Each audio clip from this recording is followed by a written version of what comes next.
বনি ইসরাইলের এক লোক 500 বছর আল্লাহর ইবাদত করেছে। কয় বছর? কোথায় জানেন? সাগরের মাঝখানে এক পাহাড়, ওই পাহাড়ের উপরে বসে 500 বছর টানা আল্লাহর ইবাদত। দিনে আর রাতে একবার করে নিচে নামতেন। সেখানে আল্লাহ তাআলা পাথরের ভেতর থেকে তার জন্য মিঠা পানির ব্যবস্থা করে দিয়েছেন, আর একটা ডালিম গাছের ব্যবস্থা করে দিয়েছেন। সকালে নামলে একটা টসটসে ডালিম, রাতে নামলে টসটসে ডালিম। এগুলো খেয়ে খেয়ে 500 বছর সে আল্লাহর ইবাদত করেছে। আর সে আল্লাহর কাছে বলেছে, আল্লাহ আমি যখন মারা যাব সেজদারত অবস্থায় যেন মারা যাই। ঠিকই আল্লাহ সেজদারত অবস্থায় সাইয়েদনা আজরাইলকে পাঠিয়ে দিলেন। সেজদারত অবস্থায় লোকটা মারা গেল। 500 বছর ইবাদতের পরে আল্লাহর দরবারে কিয়ামতের কঠিন ময়দানে যখন লোকটা হাজির হয়ে যাবে, আল্লাহ বলবেন, আদখিলু আবদি আল জান্নাতা বিরহমাতি, আমার বান্দাকে আমার দয়া আমার ভালোবাসা দিয়ে জান্নাতে ঢুকায়া দাও। 500 বছর ইবাদত করছে তো আমার দয়ায় আমার বান্দারে জান্নাত দাও। এই বান্দা বলে, বালবি আমালি, আল্লাহ তোমার দয়া লাগবে কেন? আমি আমার আমল দিয়ে জান্নাতে যেতে চাই। কি দিয়ে? কথা বুঝে নাই বোধহয়। আল্লাহর এই বান্দা কি দিয়ে জান্নাতে ঢুকতে চায়? আমল দিয়ে। আল্লাহ বলছে, আমার দয়ায় আমার বান্দারা জান্নাতে নিয়ে যাও। ফেরেশতারা এ বলে, আল্লাহ তোমার দয়া লাগবে কেন? সেজদা তো কম দেই নাই, জিকির করতে করতে 500 বছর শেষ করে দিলাম, আবার তোমার দয়া লাগবে? আমি তো আমার আমলেই জান্নাতে যেতে পারি। আল্লাহ বলবেন, তাই ঠিক আছে, আমি চাইলাম দয়া দিয়ে জান্নাত দিব, তুমি চাইলে আমল দিয়ে ঢুকবা। ঠিক আছে, তোমার আমল আর আমার যে দয়া দুইটার একটু মাপ দেই। তোমার 500 বছরের ইবাদত এক পাল্লায় রাখো। আর আল্লাহ বললেন, আমি যে দয়া করে এই দুনিয়ার নাজ নেয়ামত বিউটি সৌন্দর্য দেখার জন্য তোমার দুটা চোখ দিয়েছিলাম, দুটা নয় একটা চোখ আরেক পাল্লায় রাখো। রাখা হবে, দেখা যাবে ওই 500 বছরের ইবাদত হালকা হয়েছে, আর মুহূর্তের মধ্যে আল্লাহর দেয়া একটা চোখের নেয়ামত ভারী হয়ে গিয়েছে। আল্লাহ বলবেন, তোমার কথা মতো মাপ দেয়া হলো, এবার ফলাফল দেখো। হিসাব বলে, তুমি এখন জাহান্নামে যাবা। Go to the hell fire, যাও এবার জাহান্নামে যাও। মাপ জোখে যখন আসছো আমার সাথে হিসাব ক্যালকুলেশন, যাও তুমি এবার জাহান্নামে যাবা। এবার লোকটা কাচুমাচু করে বলে, আল্লাহ আমি বুঝি নাই, আল্লাহ আমি বুঝতে পারি নাই, খেয়াল করি নাই, তুমি আমারে ক্ষমা করো, তুমি আমারে মাফ করো। ও আল্লাহ, এবার আমি টের পেয়েছি, এবার আমি বুঝতে পেরেছি, তোমার দয়া ছাড়া দুনিয়ায় কেউ জান্নাতে যেতে পারবে না, কেউ পারবে না। আল্লাহ বললেন, ওরে গোলাম, তুই তো কিছুই ছিলি না, অস্তিত্বহীনতা থেকে তোরে অস্তিত্বে আনলো কে? ওই ছোট্ট শুক্রাণু থেকে মায়ের পেটে 9 মাস ধরে খাবার দিয়েছে কে? আবার সুস্থতার সাথে দুনিয়ার বুকে তোরে ডেলিভারির ব্যবস্থা করে দিল কে? আবার তোর মায়ের বুকের ভেতরে 2টা খাবারের লাইনের ব্যবস্থা করে দিল কে? আবার তোকে শৈশব পেরিয়ে কৈশোর পেরিয়ে তারুণ্য, তারপরে যৌবন, এগুলো দান করলো কে? তার চেয়ে বড় কথা, পাহাড়ের মাঝখানে সাগরের মাঝখানে 500 বছর ইবাদত করার শক্তি তোর গায়ে দিয়েছে কে? এই সাগরের মধ্যে লোনা পানি, লবণের পানি মুখে দেয়া যায় না, সেখান থেকে আমি পাহাড়ের ভেতর থেকে মিঠা পানির ব্যবস্থা করে দিলাম। ওই জায়গায় তোরে রিজিকের বন্দোবস্ত করলো কে? সকাল বিকাল 2 বেলা টসটসে ডালিম খাওয়ার ব্যবস্থা করে দিল কে? তোর আবদার ছিল, আল্লাহ আপনি আমার সেজদারত অবস্থায় রুহু কবজ করবেন, তোর শেষ আবদারটাও পূরণ করেছে কে? ও গোলাম, আমার রহমতের তুলনায়, আমার নেয়ামতের তুলনায় তোর 500 বছরের ইবাদতের কোনো ওজনই হবে না। গোটা বিশ্বের কেউ কোনোদিন আমার জান্নাতে ঢুকতে পারবে না আমি আল্লাহর দয়া ছাড়া।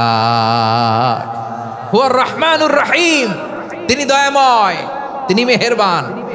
জিব্রাইল আলাইহিস সালাম বিশ্বনবীর এই লম্বা হাদিসটা যখন শোনালেন, আমি যা যা বলছি এটা বিশাল এক হাদিসের অনুবাদ। বললেন, ইয়া মুহাম্মদ, এই দুনিয়ার সবটাই চলে আল্লাহর রহমত দিয়ে। হাদিসের শেষ কথা, সব চলে আল্লাহর কি দিয়ে?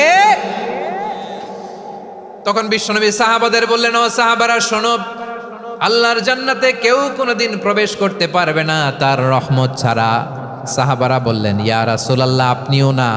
আপনিও কি আল্লাহর রহমত ছাড়া প্রবেশ করতে পারবেন না? বিশ্বনবী বললেন, না আমিও না, আমি বিশ্বনবীও আল্লাহর জান্নাতে আল্লাহর রহমত ছাড়া ঢুকতে পারবে না। তবে কিয়ামতের দিন আল্লাহর রহমত আমার চারদিকে বেষ্টনী দিয়ে থাকবে। আল্লাহ নিজের পরিচয় দিয়ে বললেন, আলিমুল গায়বি ওয়াশ শাহাদাতি হুয়ার রহমানুর রহিম, আমি হলাম রহমান, আমি রাহিম। আল্লাহরে চিনছেন? ও বারোখালীর ভাইয়ের, আপনার রবকে চিনতে পারতেছেন? তিনি দয়ার সাগর, তিনি মায়ার সাগর। তার দয়ার সাগর যে কত বড় আপনার কল্পনাতেও নাই। এজন্য আপনার পাপ যত বড় হোক, অন্যায় যত বড় হোক, অপরাধ যত বড় হোক, আপনার জুলুম যত বড় হোক, আল্লাহর রহমান নামের দরিয়া তার চাইতেও বড়।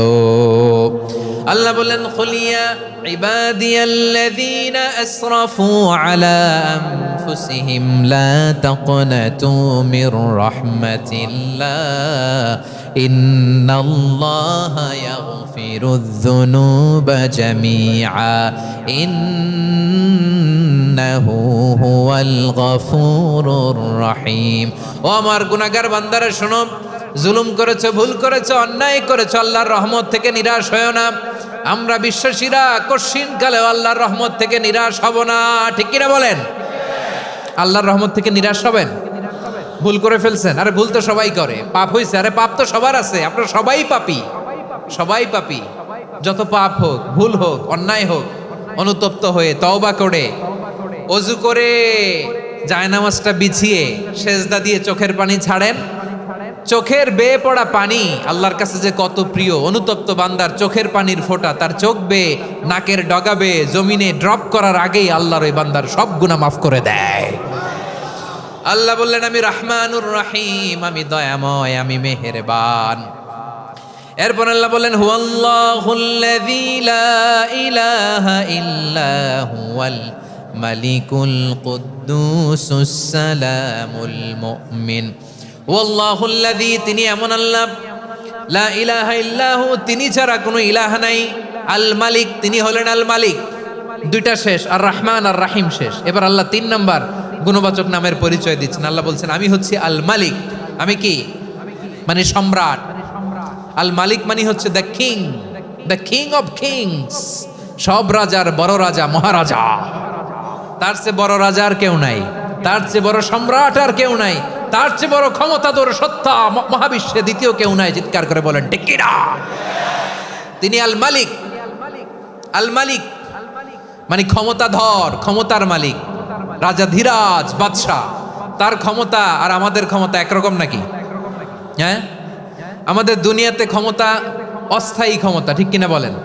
আইজ আছে কাল নাই, এরকম না ক্ষমতা? আল্লাহর ক্ষমতাও তো এরকম না, আইজ আছে কাল নাই এরকম।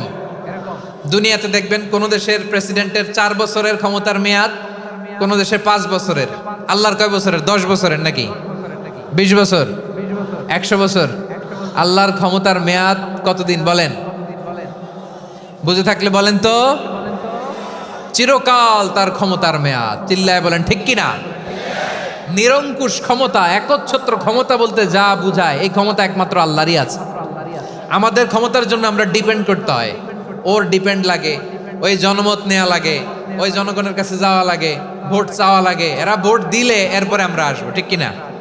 আবার জনগণ না চাইলে আমরা নাই। আল্লাহর ক্ষমতা কি এরকম? হ্যাঁ। আবার দেখবেন দুনিয়াতে ক্ষমতায় যাওয়ার জন্য জোট করা লাগে, জোট। জোটের রাজনীতি আছে না নাই?